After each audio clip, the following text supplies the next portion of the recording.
नमस्कार दर्शकों, मैं आर्यश अग्निहोत्री आप सबका स्वागत करता हूं।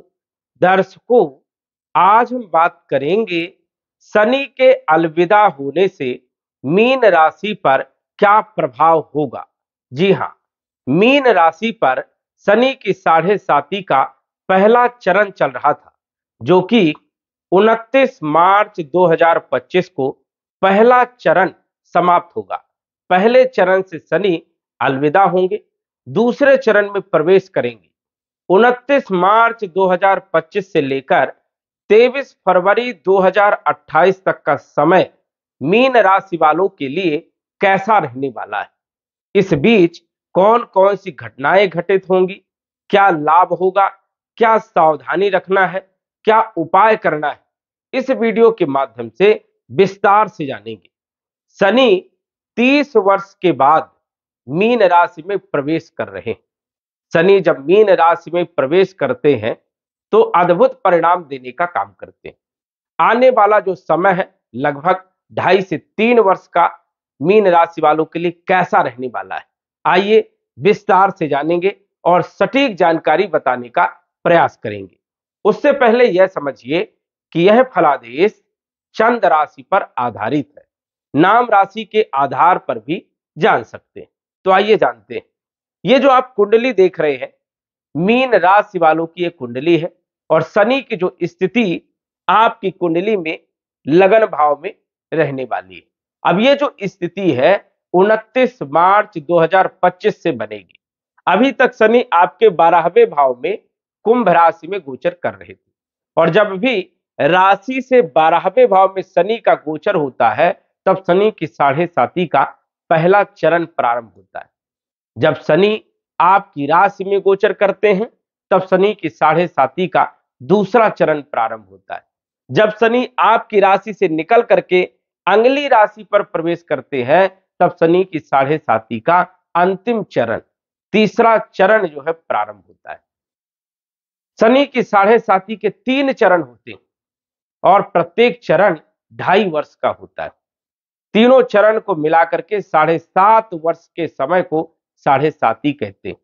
मनुष्य के जीवन में शनि की साढ़े साती 2 से 3 बार अवश्य लगती है, जबकि ढैया की यदि हम बात करें तो 5 से 6 बार पूरे जीवन में शनि की ढैया लगती है।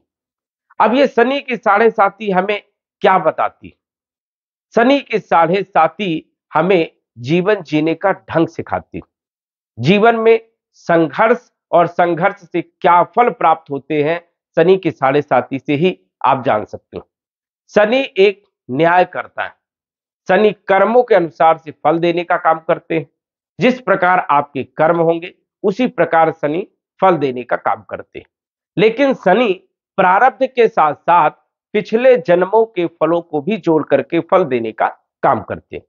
यदि आपकी कुंडली के अनुसार से, आपकी राशि के अनुसार से शनि का गोचर शुभ है तो शनि बहुत अच्छी परिणाम देने का भी काम करते हैं, और यदि शनि आपकी राशि के अनुसार से अशुभ है तो समझिए कि शनि साढ़े साती में, शनि ढैया में बहुत ज्यादा बुरे परिणाम देने का काम करते हैं।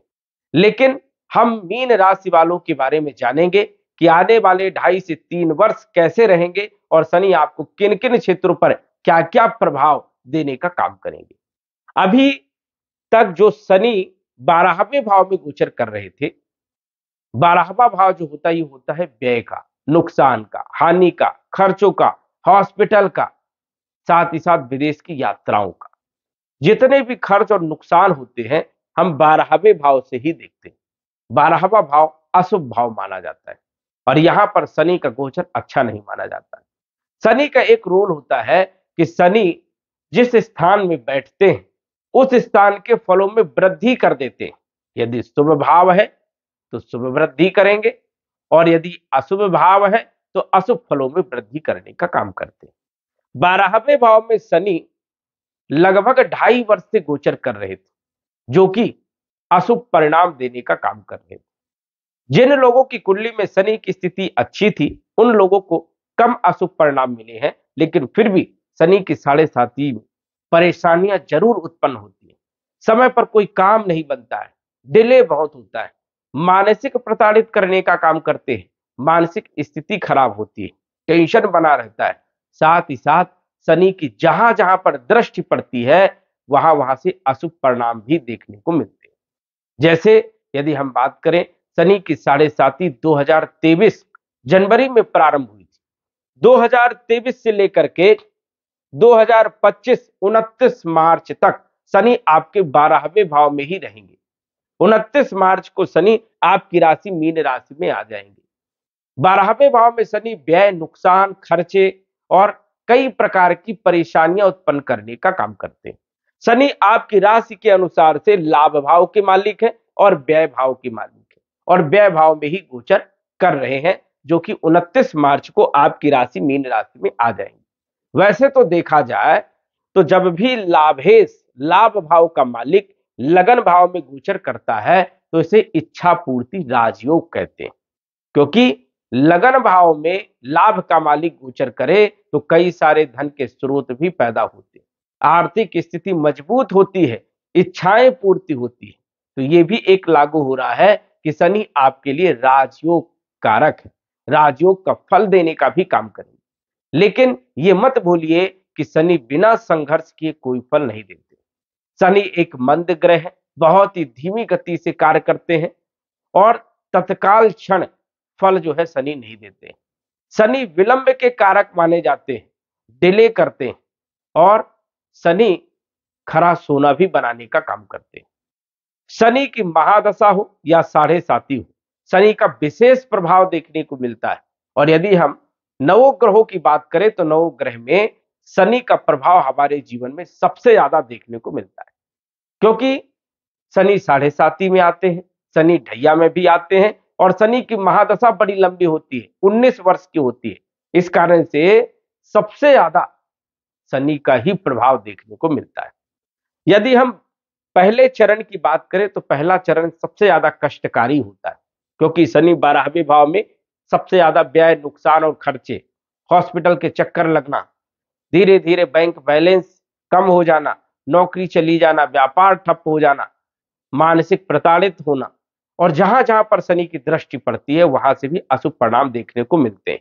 जैसे 12वें भाव में शनि गोचर कर रहे थे तो धन भाव में, कुटुंब परिवार के भाव में शनि की तीसरी दृष्टि थी, जिसके कारण धीरे धीरे धन खर्च हो गया, सबसे ज्यादा व्यय हुआ, कुटुंब परिवार में विवाद हुआ, वाणी में उग्रता, और कहीं ना कहीं अपनों का साथ जो है छूट गया, अपनों ने साथ छोड़ दिया। शनि की सप्तम दृष्टि छठे भाव में पड़ रही थी, जो कि 2.5 वर्ष तक शत्रु परेशान कर रहे थे, कर्जा चल रहा था, रोग में वृद्धि, हॉस्पिटल के चक्कर, और वही कंपटीशन में असफलता मिल रही थी, नौकरी में दिक्कत, नौकरी में कहीं ना कहीं ऑफिस में माहौल खराब होना, तो नौकरी छूट जाना, कई लोगों की स्थिति यहां पर सबसे ज्यादा खराब देखने को मिली। दसम दृष्टि की बात करें तो सप्तम, अष्टम, नवम और दसम भाग्य भाव में शनि की दृष्टि होने के कारण भाग्य का साथ नहीं मिला, बड़ा संघर्ष किया, मेहनत किया, आशाएं रखी, लेकिन समय पर कोई काम बना नहीं और भाग्य का सपोर्ट नहीं मिल पाया। तो ये पहले चरण में शनि ने जो है कष्ट दिया। दूसरा चरण 29 मार्च 2025 को प्रारंभ होगा, जो कि शनि आपकी राशि में आएंगे, और शनि का प्रभाव सबसे ज्यादा कहां पर होगा? सीने पर, छाती पर होगा। यहां पर जब शनि का गोचर होता है तो शनि कहीं ना कहीं जो है अपॉर्चुनिटी भी देते हैं, लेकिन आलस्यपन देने का काम करते हैं। यहां पर कॉन्फिडेंस को कई बार लो भी कर देते, कई बार हाई करते हैं। लगन भाव में जब भी शनि गोचर करते हैं तो कार्यों में विलंब होता है, डिले होते हैं, और यहां पर शनि का गोचर है तो यहां से तीसरी दृष्टि पराक्रम भाव में पड़ रही है, जो कि मेहनत करवाएंगे, संघर्ष करवाएंगे, पराक्रम करवाएंगे, और उसके बाद फल देने का काम करेंगे। शनि की साढ़े साती का जो द्वितीय चरण होता है, पहले चरण से द्वितीय चरण काफी हद तक अच्छा माना जाता है। हालांकि संघर्ष जरूर करवाते हैं लेकिन फल भी देते हैं। शनि की सप्तम दृष्टि सप्तम भाव में होने के कारण वैवाहिक जीवन में कुछ परेशानियां भी देखने को मिलेगी। व्यापारिक मतभेद, व्यापार में उतार चढ़ाव देखने को मिलेगा। दैनिक आय में कहीं ना कहीं जो है उतार चढ़ाव की स्थिति रहेगी। दसम दृष्टि की बात करें तो शनि की दसम दृष्टि कैरियर के भाव में होने के कारण कैरियर में सबसे ज्यादा बड़े बदलाव देखने को मिलने वाले हैं मीन राशि वालों के लिए। वैसे तो देखा जाए यदि कुंडली में शनि अच्छी स्थिति में है तो कैरियर में चार चांद भी लगाने का काम करेंगे। और दशम दृष्टि का जो प्रभाव होता है शनि का, अशुभ प्रभाव बहुत ही कम होता है। शनि की दशम दृष्टि जब कैरियर के भाव में पड़ेगी तो यहां पर कैरियर में ग्रोथ मिलेगी, प्रमोशन देने का काम करेंगे। नौकरी यदि आप चेंज करेंगे तो उसमें आपको ग्रोथ मिलेगी। यदि आप व्यापार कर रहे हैं तो व्यापारिक स्थिति भी सुधारने का काम करेंगे, स्वयं के कार्यों में लाभ भी देने का काम करेंगे। लेकिन यदि शनि की स्थिति आपकी कुंडली में सबसे ज्यादा खराब है तो शनि यहां पर परेशानियां भी उत्पन्न करेंगे।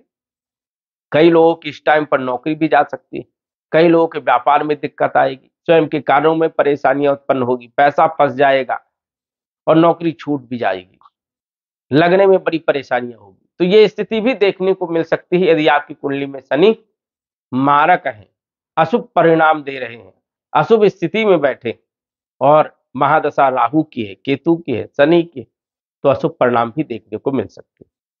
तो शनि का जो द्वितीय चरण है, वैसे तो देखा जाए तो पहले चरण से काफी हद तक अच्छा माना जाता है, लेकिन वही है कि शनि की स्थिति यदि आपकी कुंडली में ज्यादा ही खराब है तो फिर कुछ नहीं कह सकते। क्योंकि कई लोग कहते हैं कि हमारे जीवन में कोई बदलाव नहीं हुआ। क्यों नहीं हुआ?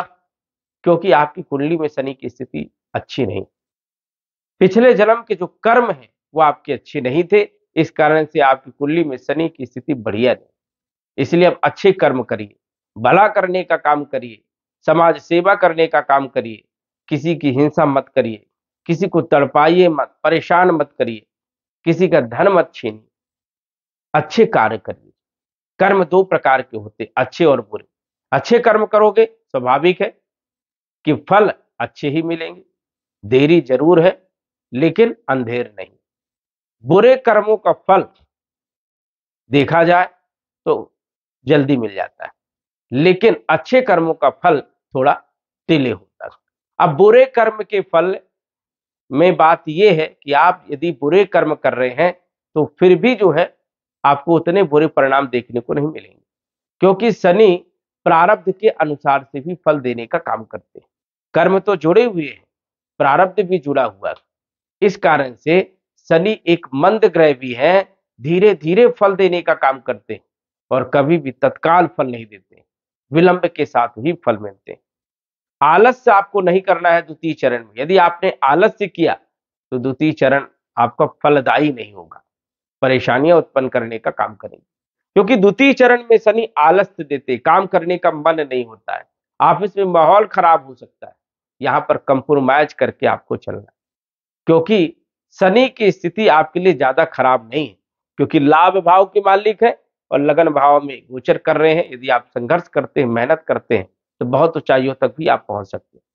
12वें भाव के मालिक है, जिन लोगों का कार्य विदेश से जुड़े हुए हैं उन लोगों के लिए भी कहीं ना कहीं जो है लाभदायक सिद्ध होंगे। विदेश से जुड़े हुए काम बनेंगे, एक्सपोर्ट इंपोर्ट में भी कुछ स्थितियां बेहतर होंगी, लाभ देखने को मिलेंगे। अब शनि की पराक्रम भाव में दृष्टि होने के कारण पराक्रम तो कर पाएंगे और कहीं ना कहीं व्यापारिक स्थिति में उतार चढ़ाव तो रहेगा, लेकिन अधिकतर लाभ ही देखने को मिलेगा।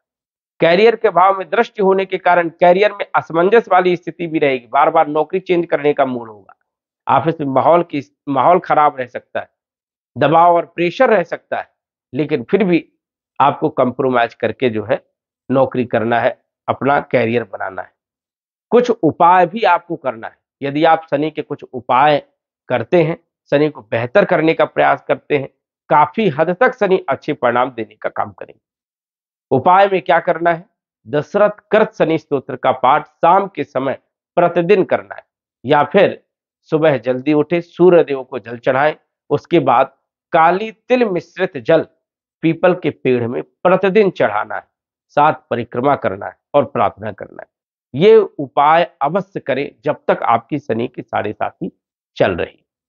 शनि के बहुत अच्छे परिणाम देखने को मिलेंगे और शनि कुंडली में कितने भी खराब हों, जरूर आपको अच्छे परिणाम देने का काम करेंगे। तो दर्शकों, आज बस इतना ही। धन्यवाद। यदि आप अपनी कुंडली का विश्लेषण घर बैठे करवाना चाहते हैं तो दिए गए व्हाट्सएप नंबर से संपर्क करें। साधारण फीस जमा करके आप अपनी कुंडली का विश्लेषण फोन के माध्यम से घर बैठे ही करवा सकते हैं और जान सकते हैं अपने भूत, भविष्य और वर्तमान के बारे में। धन्यवाद। WhatsApp number 9479893911।